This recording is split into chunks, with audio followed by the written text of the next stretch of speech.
Ouvrons notre Bible au livre de Matthieu 11. Matthieu 11. Jean-Baptiste est Élie. Jean-Baptiste est Élie. Matthieu 11, verset 1. La prédication du Christ. Notre divin Rédempteur n'a jamais été fatigué de son travail d'amour. Et nous ne devrions pas être fatigués de bien faire, car en temps voulu, nous récolterons si nous ne nous fatiguons pas. Matthieu 11, versets 2 à 6. La réponse du Christ aux disciples de Jean. La réponse de Yahshua à la question de Jean attire l'attention sur son ministère messianique. Il a fait ce qui avait été prophétisé pour le Messie, c'est-à-dire guérir les malades, les aveugles, les boiteux et les sourds, et prendre soin des pauvres. Je cite l'Écriture. Alors s'ouvriront les yeux des aveugles, s'ouvriront les oreilles des sourds. Alors le boiteux sautera comme un cerf, et la langue du muet éclatera de joie, car des eaux jailliront dans le désert et des ruisseaux dans la solitude. Fin de citation. Citation d'Ésaïe 35, versets 5 à 6. Le ministère messianique de Yahshua aurait dû être tout le témoignage dont Jean et ses disciples avaient besoin. Certains pensent que Jean envoya cette requête pour sa propre satisfaction. Là où il y a la vraie foi, il peut y avoir un mélange d'incrédulité. L'incrédulité restante qui reste dans de bonnes personnes peut parfois, dans une heure de tentation, remettre en question les vérités les plus importantes. Mais nous espérons que la foi de Jean n'a pas failli dans cette affaire et qu'il désirait seulement la fortifier et la confirmer. D'autres pensent que Jean envoya ses disciples à Yahshua pour leur propre satisfaction. Yahshua leur indique donc qu'ils ont entendu et vu la condescendance gracieuse du Christ et sa compassion pour les pauvres montrent que c'est lui qui doit apporter au monde les tendres miséricordes de notre Dieu Yahweh. Ces choses que les gens voient et entendent, si on les compare aux Écritures, indiquent en quoi le salut doit être trouvé. Il est difficile de vaincre les préjugés et dangereux de ne pas les vaincre. Mais ceux qui croient au Christ trouveront encore plus leur foi dans la louange, l'honneur et la gloire. Matthieu 11, versets 7 à 15. Le témoignage du Christ sur Jean-Baptiste. Yahshua poursuit la discussion sur Jean-Baptiste en demandant quel genre de personnes les Juifs s'attendaient à voir quand ils allaient à la rivière du Jourdain pour assister au baptême de Jean. Son langage quelque peu familier reflète qu'il n'était pas sorti pour voir une personne faible, mais plutôt un prophète audacieux. Yahshua cite Malachie 3, verset 1 à l'appui du ministère de Jean, qui prépare le chemin pour le Messie. À la suite de cela, il rend un grand compliment à Jean. Il rend un grand compliment à Jean. Il n'y a pas plus grand que Jean. Ce que le Christ avait dit au sujet de Jean n'était pas seulement pour sa louange, mais pour le profit du peuple de Dieu. Ceux qui prêtent attention à la parole seront appelés à rendre compte de leurs améliorations. Est-ce que nous pensons que lorsque le sermon est terminé, les soins sont terminés. Non, c'est alors le plus grand, c'est alors le plus grand des soins, là où le plus grand des soins commence. Jean était un homme renonçant à lui-même, un homme qui renonçait à lui-même, mort à toutes les pompes du monde et au plaisir des sens. Cela invite les gens, dans toutes leurs apparences, à être en accord avec leur caractère et leur situation. Jean était un homme grand et bon, mais pas parfait. Il avait manqué de peu d'être parmi les saints glorifiés. Le plus petit dans le ciel en sait plus, aime plus et fait plus en matière de louer Yahweh et reçoit plus de Yahweh que le plus grand dans ce monde. Mais par le royaume des cieux ici, il faut comprendre plutôt le royaume de la grâce, la dispensation de l'évangile dans sa puissance et sa pureté. Comme nous avons raison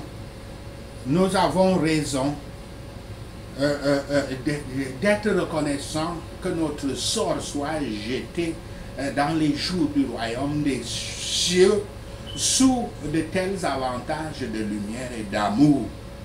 Des multitudes ont été changées par le ministère de Jean et sont devenus ses disciples.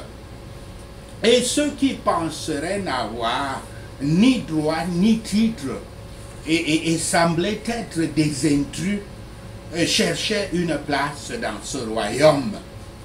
Cela nous montre quelle ferveur et quel zèle sont requis de tous. Le moi doit être rejeté. La courbure, le cadre et le tempérament de l'esprit doivent être mortifiés, modifiés surtout. Ceux qui auront un intérêt dans le grand salut l'auront sur tous les termes et ne le croiront pas dur, ni ne quitteront son emprise sans une bénédiction. Les choses de Yahweh sont d'une grande préoccupation commune. Yahweh ne requiert pas plus de nous que le bon usage des facultés qu'il nous a données. La plupart des gens sont ignorants parce qu'ils ne veulent pas apprendre. Matthieu 11, versets 16 à 24. La perversité des Juifs, versets 20 à 24. Chorazin et Bethsaïda étaient des petites villes juste au nord de la mer de Galilée et de la ville de Capernaum. Yahshua avait fait des miracles puissants dans ces villes, mais le peuple, qui était en particulier les pharisiens et les scribes refusaient de croire en son ministère et à son messianisme. Si les miracles accomplis dans ces deux villes avaient été accomplis dans des villes païennes de Tyr et de Sidon, au Liban actuel, les gentils auraient cru. Parce qu'une grande révélation avait été faite à ces endroits, une grande responsabilité sera exigée d'eux.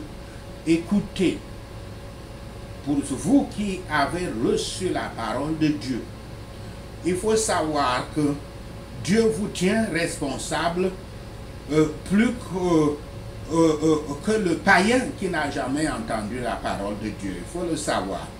Parce que vous connaissez la loi de Dieu, vous connaissez la volonté de Dieu. Il vous tient plus responsable que celui qui ne connaît pas, c'est-à-dire le païen pur qui ne connaît pas Yahweh. Sachez-le et ne vous étonnez donc pas souvent que Dieu peut vous punir alors que les pécheurs, les païens continuent leur vie et il ne s'occupe pas d'eux. Avant le retour des 12 apôtres qu'il venait d'envoyer à Jérusalem avec, je cite, les instructions suivantes: n'allez pas vers les païens et n'entrez pas dans les villes des Samaritains, allez plutôt vers les brebis perdues de la maison d'Israël. Fin de citation. Citation du chapitre 10, versets 5 à 6. Yahshua connaissait déjà leur découverte quand il reviendrait, à savoir que les brebis perdues d'Israël n'étaient pas disposées à se repentir, tandis que les païens le faisaient. Les gentils, les païens, s'étaient en effet repentis. Je cite l'Écriture. Après avoir entendu cela, ils se calmèrent et ils glorifièrent Dieu en disant: Dieu a donc accordé la repentance aussi aux païens afin qu'ils aient la vie. Fin de citation. Citation de Acte 11, verset 18. Yahshua réfléchit sur les scribes et les pharisiens qui avaient une fierté orgueilleuse d'eux-mêmes.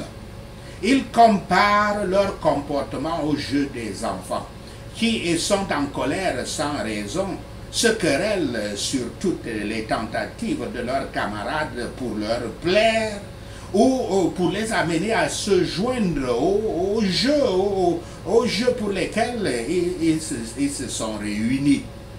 Les obstacles ou objections inutiles, les obstacles et les objections inutiles des gens du monde sont souvent très insignifiants et font preuve d'une grande méchanceté. Quelque chose qu'ils doivent exhorter contre tout le monde, aussi excellent et saint qu'elle soit. Christ, qui était sans tache et séparé des pécheurs, est ici présenté comme lié à eux et pollué par eux.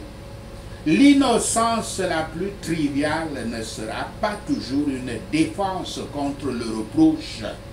Yahshua savait que les cœurs des Juifs étaient plus amers et plus endurcis contre ces miracles et ces doctrines que ceux des gentils de Tyr et de Sidon l'auraient été, dont leur condamnation serait la plus grande.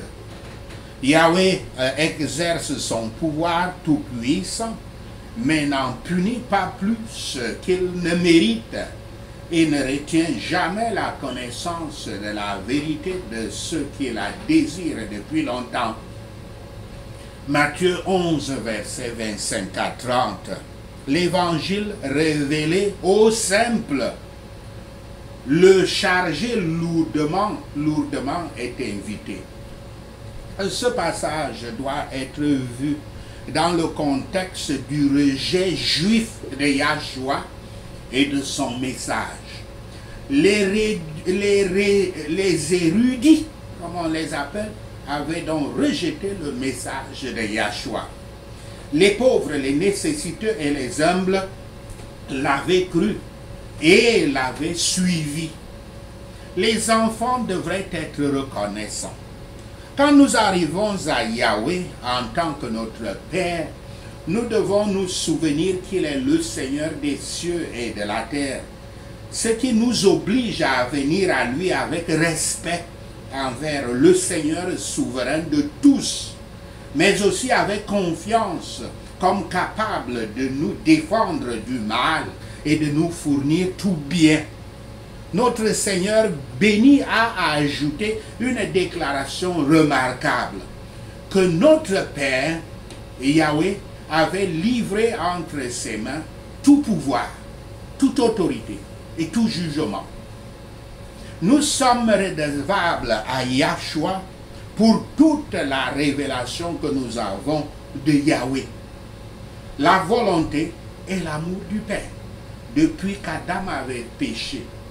Notre Sauveur a invité tous ceux qui travaillent et sont chargés lourdement à venir à lui.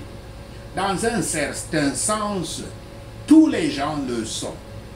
Les gens du monde se chargent de soins stériles pour la richesse et les honneurs, la richesse matérielle évidemment. Le travail gai et sensuel à la poursuite des plaisirs, l'esclave de Satan et de ses propres convoitises, est la plus petite bête de somme de la terre. ceux qui travaillent pour établir leur propre justice travaillent aussi en vain. Le pécheur convaincu est lourd de culpabilité et de terreur. Et le croyant tenté et affligé a des labeurs et des fardeaux. Le Christ invite tout le monde à venir à lui pour le repos de leurs âmes. Lui seul donne cette invitation. Les gens viennent à lui quand, sentant leur culpabilité et leur misère, et croyant que son amour et son pouvoir aident, ils le cherchent dans une prière fervente. C'est donc le devoir et l'intérêt des pécheurs fatigués et chargés de venir à Yahshua le Messie.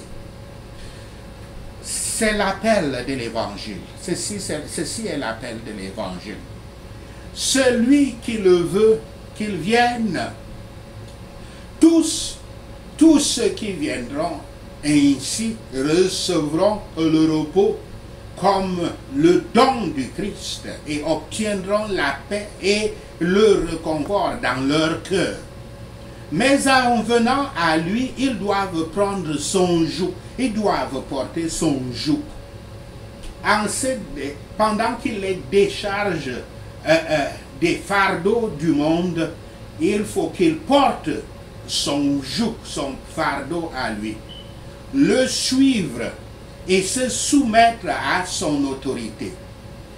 C'est ça le fardeau. Ils doivent apprendre de lui toutes choses quant à leur confort et leur obéissance. Ils doivent, il accepte le serviteur volontaire, aussi imparfait soit-il. Et si nous pouvons trouver du repos pour nos âmes, et ici seulement en Christ, nous n'avons pas non plus besoin de craindre son joug. Comme il dit, son joug est léger et son joug est plaisant, agréable. Ses commandements sont saints, justes et bons. Il exige le renoncement à soi-même et expose aux difficultés. Mais cela est abondamment remboursé, même dans ce monde, par la paix intérieure et la joie. Quand on dit ces choses, les gens qui n'ont pas encore goûté à la paix intérieure du Christ ne peuvent pas vraiment pas bien saisir ce dont on parle. La première fois que j'avais fait un jeûne de 3 jours, un jeûne à sec, de 3 jours pour complètement concentrer dans la prière pour que le Christ enlève mon fardeau. Au bout des 3 jours, quand on brisait le faste, j'ai senti quelque chose que je n'avais jamais connu avant. Moi qui avais souvent des nuits blanches, mon esprit était clair, j'étais léger, j'avais une joie intérieure, une paix intérieure que je n'avais jamais eue auparavant. C'est de ça quand Yahshua parle de la paix, c'est de ça qu'il parle. C'est un joug qui est bordé d'amour. Les assistances qu'il nous donne sont si puissantes, les encouragements si convenables et les consolations si fortes à trouver dans le devoir que nous pouvons vraiment dire c'est un joug d'agrément, un joug agréable. Le chemin du devoir est la voie du repos. Les vérités que le Christ enseigne sont celles sur lesquelles nous pouvons nous aventurer. Telle est la miséricorde du Rédempteur. Et pourquoi le pécheur fatigué et chargé devrait-il chercher le repos dans un autre quartier? Allons à lui chaque jour pour être délivrés de la colère et de la culpabilité, du péché et de Satan, de tous nos soucis, de nos peurs et de nos peines. Mais l'obéissance forcée, loin d'être facile et légère, est un lourd fardeau. En vain nous approchons de Yahshua juste de nos lèvres, tandis que le cœur est loin de lui. Alors venez à Yahshua pour trouver du repos pour vos âmes. Sachez ceci et le Seigneur Yahweh vous bénira. Prenons ces points de prière. Prions Matthieu 11. Yahshua est celui qui devait venir et personne d'autre ne devait être attendu, car les aveugles ont vu, les boiteux ont marché, ceux qui avaient la lèpre ont été purifiés, les sourds ont entendu, les morts ont ressuscité et la bonne nouvelle a été annoncée aux pauvres. Au nom de Yahshua le Messie, nous prions. Béni est celui qui ne trébuche pas à cause de Yahshua, au nom de Yahshua le Messie. Les gens ne sont pas allés dans le désert pour voir un homme vêtu de beaux vêtements convenant au palais des rois. Ils sont allés voir un prophète, et plus qu'un prophète, un messager devant le Messie, qui prépare le chemin devant lui, au nom de Yahshua le Messie. Parmi ceux qui sont nés des femmes, de la femme, il n'y a personne de plus grand que Jean-Baptiste, au nom de Yahshua le Messie. Celui qui est le plus petit dans le royaume des cieux est plus grand que Jean le Baptiste, au nom de Yahshua le Messie. Du temps de Jean-Baptiste jusqu'à maintenant, le royaume des cieux a été soumis à la violence et des gens violents l'ont attaqué, au nom de Yahshua le Messie. Car tous les prophètes et la loi ont prophétisé jusqu'à Jean. Je suis prêt à l'accepter. Il est l'Élie qui devait venir, au nom de Yahshua le Messie. Jean ne vint ni pour manger ni pour boire. Et ils dirent, il a un démon, au nom de Yahshua le Messie, nous prions. Le Fils de l'homme est venu en mangeant et en buvant. Et ils ont dit, voici un gourmand et un ivrogne, un ami des collecteurs d'impôts et des pécheurs. Mais la sagesse est prouvée par ses actes, au nom de Yahshua le Messie. Malheur aux villes impénitentes, car ni les miracles qui y avaient été accomplis, si les miracles qui avaient été accomplis dans des villes païennes, ils se seraient répandus depuis longtemps en se couvrant de sacs et de cendres, au nom de Yahshua le Messie. Les villes non repentantes ne seront pas élevées au ciel. Elles descendront à Hadès, le monde des morts, au nom de Yahshua le Messie. Car si les miracles accomplis en eux avaient été accomplis à Sodome, ils seraient restés jusqu'à ce jour. Mais ce sera plus supportable pour Sodome au jour du jugement que pour les villes impénitentes, au nom de Yahshua le Messie. Je te loue, Père Yahweh, Seigneur du ciel et de la terre, parce que tu as caché ces choses aux sages et aux docteurs et les as révélées aux petits-enfants, au nom de Yahshua le Messie. Toutes choses ont été confiées à Yahshua par son Père Yahweh, au nom de Yahshua le Messie. Personne ne connaît le Fils excepté le Père, et personne ne connaît le Père excepté le Fils, et ceux à qui le Fils a choisi de le révéler au nom de Yahshua le Messie. Venez à Yahshua, vous tous ceux qui êtes fatigués et chargés, et il vous donnera du repos au nom de Yahshua le Messie. Prenez le joug de Yahshua sur vous, apprenez de lui, car il est doux et humble de cœur, et vous trouverez du repos pour vos âmes, au nom de Yahshua le Messie. Car le joug de Yahshua est confortable et son fardeau est léger. Merci Seigneur d'avoir entendu nos prières. Merci Père pour tes réponses à nos prières. Seigneur, nous te rendons gloire, nous te louons, nous t'adorons. Nous bénissons ton Saint-Nom. Au nom de Yahshua le Messie, nous prions. Amen. Alléluia.